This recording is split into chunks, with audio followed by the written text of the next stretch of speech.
कृष्णमूर्ति जी कहते हैं, मन ज्ञात है। ज्ञात वह है जिसका अनुभव हम कर चुके हैं। उसी माप से हम अज्ञात को जानने का प्रयास करते हैं, किंतु यह बात स्पष्ट है कि ज्ञात कभी अज्ञात को नहीं जान सकता। यह केवल उसी को जान सकता है जिसका अनुभव इसने किया है, जो इसने सीखा है, संचित किया है। क्या मन अज्ञात को जानने की अपनी असमर्थता के सत्य को देख सकता है? निश्चित ही, यदि मैं स्पष्ट रूप से देख लूं कि मेरा मन अज्ञात को नहीं जान सकता, तो भीतर पूर्णतः मौन होता है। यदि मुझे ऐसा लगता है कि मैं ज्ञात की क्षमताओं से अज्ञात पर पकड़ बना सकता हूँ, तो मैं बहुत शोर मचाता हूँ, बातें करता हूँ, मैं इस तक पहुँचने का कोई मार्ग खोजने का प्रयास करता हूँ। परंतु यदि मन को अज्ञात को जानने हेतु अपनी पूर्ण अक्षमता का एहसास हो जाए, यदि इसे इस बात का बोध हो जाए कि यह अज्ञात की ओर एक कदम भी नहीं बढ़ा सकता, तब क्या होगा? तब मन चुप हो जाता है। यह हताश नहीं है, यह अब कुछ भी नहीं खोज रहा है।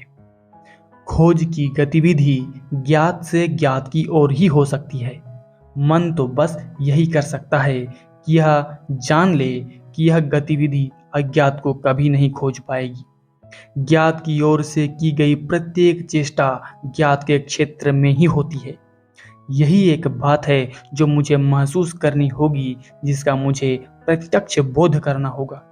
तब बिना किसी उद्दीपन के, बिना कोई प्रयोजन बीच में लाए, मन मौन हो जाता है।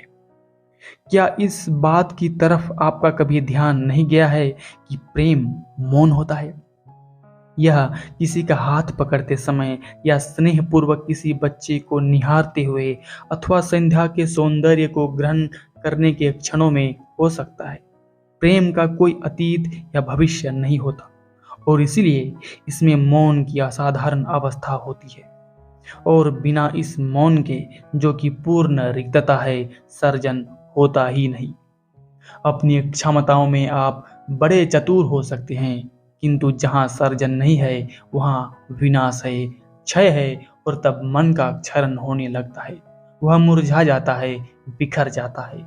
जब मन रिक्त, मौन होता है, जब यह पूर्ण निषेध की अवस्था में होता है, जो स्तब्धता नहीं है, न ही विधिपरक होने का विपरीत है, अपितु एक पूर्णतः भिन्न अवस्था है, जिसमें समस्त विचार का अवसान हो गया है, केवल तभी उसका आविर्भाव संभव है, जो अनाम है। धन्यवाद।